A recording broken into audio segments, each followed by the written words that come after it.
नमस्कार। गोपाला रे गोपाला, देवकी नंदन गोपाला, सांभाळ ही तुझी लेकर, पुण्य समजती पापाला। हे ज्यांचं अतिशय आवडतं भजन ते संत म्हणजे संत गाडगे महाराज। देव देवळात नसून तो माणसात आहे अशी ज्यांची शिकवण ते संत गाडगे महाराज यांची आज जयंती।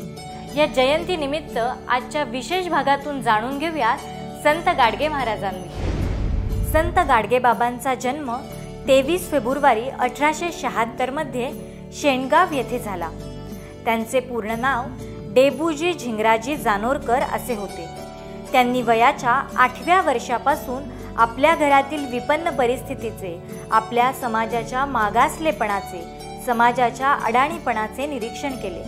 आपल्या मामाची शेती स्वतःच्या अपरिमित परिश्रमातून फुलवून त्यांनी अज्ञान, दारिद्र्य, अंधश्रद्धा असलेल्या समाजापुढे एक आदर्श ठेवला।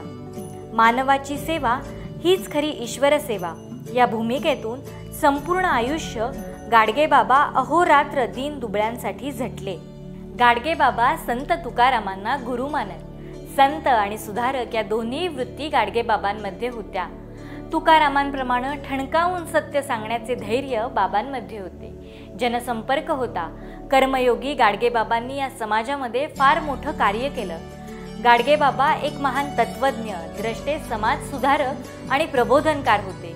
आपले विचार भोळ्या माणसांना ते ग्रामीण भाषेचा, प्रामुख्याने वऱ्हाडी बोलीचा वापर करून ते सांगत असत। अतिशय साधी राहणी, गोधडीचा फाटका अंगरखा आणि हातात अन्न पाण्यासाठी खापरी किंवा गाडगं असा त्यांचा कायम वेश असल्यानं त्यांना लोक गाडगे बाबा असं म्हणू लागले। महाराष्ट्रातील ग्रामीण भागात स्वच्छतेची शिकवण देणारे हे थोर संत, समाज सुधारक आणि कीर्तनकार अशी त्यांची सर्वत्र ख्याती आहे।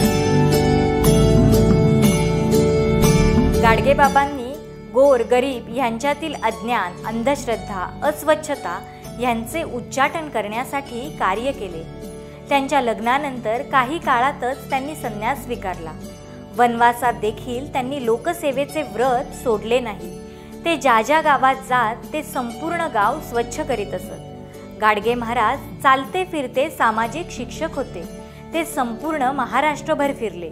विवेकाच्या खराट्याने गावोगावी फिरून त्यांनी लोकांची मने स्वच्छ केली। खेडोपाडी, शहरोशहरी जाऊन त्यांनी कीर्तने केली। आपल्या कीर्तनातून ते लोकांना जातीभेद, अस्पृश्यता पाळू नका असे संदेश देत असत। आषाढी कार्तिकीला पंढरपूरला बाबांच्या कीर्तनास खूप गर्दी होत असे। ते लोकांना कळकळीने सांगत, कर्ज काढून तीर्थयात्रा करू नका। देव देवळात नाही तर तो दीनदुखितांपाशी आहे, म्हणून पंढरीस गर्दी करू नका। गाडगे बाबा सतत भ्रमंती करत असत। हे करत असताना त्यांनी महाराष्ट्रभर अन्नछत्रे आणि धर्मशाळा दानशूर लोकांच्या सहकार्यातून लोकांसाठी बांधल्या। विद्यार्थ्यांसाठी वसतिगृह, शिक्षण संस्था निर्माण केल्या। निरुपयोगी जनावरांसाठी त्यांनी गोशाळांची निर्मिती केली।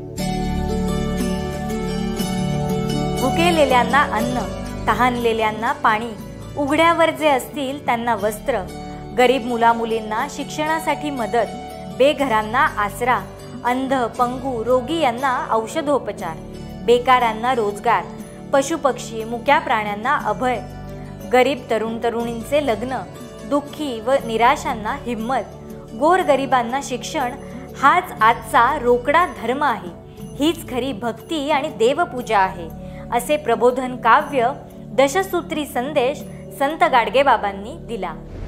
अशा या गाडगे महाराजांबद्दल आचार्य अत्रे असं म्हणतात, सिंहाला पहावे वनात, हत्तीला पहावे रानात, तर गाडगे महाराजांना पहावे कीर्तनात। महाराष्ट्रातील संत परंपरेबाबत ज्ञानदेवे रचिला पाया, तुका झालासे कळस असं म्हणतात। संत गाडगे बाबांच्या कार्यामुळे या भागवत धर्माच्या कळसावर गाडगे बाबांनी 20व्या शतकात कर्मयोगाची ध्वजा चढवली। गाडगे बाबा हे केवळ एक व्यक्ती नसून तो एक प्रबोधनवादी विचार होता।